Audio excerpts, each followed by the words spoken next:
ہر انسان دوسرے انسان کے بنائے گئے ذہنی سانچے میں ڈل ہی نہیں سکتا۔ طبیعتوں کا اختلاف فطری امرہ ہے، البتہ برداشت اور احترام انسانی اختیار ہے۔ رب کو اوپر نہ ڈھونڈو، ذرا سی گردن نیچے کر، رب تجھے اپنے دل میں ملے گا۔ تمام کمالات میں بڑا کمال ادب کرنا ہے، اور تمام مشکلات کا مؤثر حل صبر کرنا ہے۔ دنیا میں کسی بھی حوالے سے کسی دوسرے کی محتاجی بدترین اذیت ہوتی ہے۔ اللہ تعالیٰ سے ہر وقت دعا کرنی چاہیے کہ اپنے سوا کسی اور کا محتاج نہ کر۔ جو آدمی ارادہ کر سکتا ہے اس کے لیے کچھ بھی ناممکن نہیں۔ صبر سے رحمت کا انتظار کرو۔ جو چیز تمہارے لیے ہے وہ صرف تمہارے لیے ہی ہے، بس دیر سے آنا کسی حکمت کی وجہ ہوتا ہے، اور اس کی حکمت بے شک تمہاری سمجھ سے باہر ہے۔ میں نے بندگی کا طریقہ پرندوں سے سیکھا، جن کے گھونسلے طوفانی راتوں میں تباہ ہو جاتے ہیں، مگر صبح ہوتے ہی وہ شکایتوں کے بجائے اللہ کی حمد و ثنا میں مصروف ہو جاتے ہیں۔ منافق جب کسی کو گرانا چاہتا ہے تو اس کو دھکا نہیں سہارا دیتا ہے۔ جب یتیم روتا ہے تو اس سے عرش ہل جاتا ہے، اس لیے یتیم کو رونے کا موقع نہ دو۔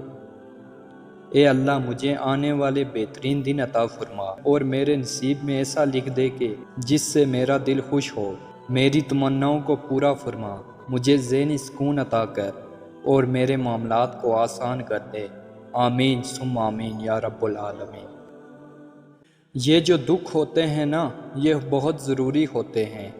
دکھ کا بھی شکر کریں، یہ ہمیں سزا دینے کے لیے نہیں، ہماری آنکھ کھولنے کے لیے آتے ہیں۔ جیسے کوئی بچہ چوٹ لگتے ہی رو کر دوڑ کر ماں کی طرف بھاگتا ہے، اسی طرح ہم بھی مشکل دکھ، درد اور پریشانی میں اپنے رب سے رجوع کرتے ہیں۔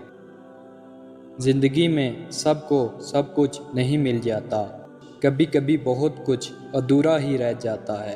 شاید یہ ادھورا پن ہمیں اپنے رب سے جوڑتا ہے۔ کبھی کبھی ہمارا رب ہمیں خود سے جوڑنے کے لیے کسی کے ہاتھوں ضرور توڑتا ہے، تاکہ وہ ہمیں خود سے جوڑ کر ہماری تکمیل کر سکے، کیونکہ کئی بار ہم ٹوٹ کر ہی اپنے رب سے جڑتے ہیں، اور جب انسان اپنے رب سے جڑ جائے تو پھر کبھی تنہا نہیں ہوتا۔ زندگی چھوٹی نہیں ہوتی، لوگ جینا ہی دیر سے شروع کرتے ہیں۔ جب راستے سمجھ آتے ہیں تب تک لوٹنے کا وقت ہو جاتا ہے۔ بہت زیادہ مضبوط دکھائی دینے کا ایک نقصان یہ ہے کہ لوگوں کو کبھی یہ خیال نہیں آتا کہ آپ کو بھی تسلی کی ضرورت ہو سکتی۔ احسان ہمیشہ نسل دیکھ کے کیا کرو۔ گائے سوکھا گھاس کھا کر بھی میٹھا دودھ دیتی ہے، جبکہ سانپ میٹھا دودھ پی کر بھی ڈس لیتا ہے۔ بدتمیز خطرناک نہیں ہوتے، میٹھی چھریاں خطرناک ہوتی ہیں۔ ظرف والوں کی دنیا الگ ہے، عداوت بھی ہوگی تو معیار ہوگا۔ حق اور حقیقت کو تلاش کرنا پڑتا ہے، افواہیں تو گھر بیٹھے آپ تک پہنچ جاتی ہیں۔ جو لوگ ہر وقت دوسروں کو نیچا دکھاتے ہیں، انہیں یہ احساس ہی نہیں ہے کہ ایسا کر کے وہ کتنے نیچے گر رہے ہیں۔ آخری زمانے میں حق اور سچ بات کرنے والوں کو بیوقوف سمجھا جائے گا، اور مکار دھوکے بازوں کو ہوشیار عقل مند سمجھا جائے گا۔ اصلی مرد حالاتوں سے لڑتے ہیں، اور کمزور مرد گھر کی عورتوں سے۔ اپنے آپ کو عقل کل سمجھنے والا شخص ہمیشہ دوسروں کے بارے میں کوئی نہ کوئی منفی رائے دیتا رہتا ہے۔ اللہ کے نزدیک بدترین حیثیت کا حامل قیامت کے دن وہ شخص ہوگا جس کی بدسلوکی کے باعث لوگ اس سے ملنا چھوڑ دیں۔ فرعون نے اتنے بچے ذبح کیے کہ ان میں سے کوئی میری سلطنت نہ الٹتے، لیکن موسیٰ علیہ السلام نے اسی فرعون کے گھر میں پرورش پائی۔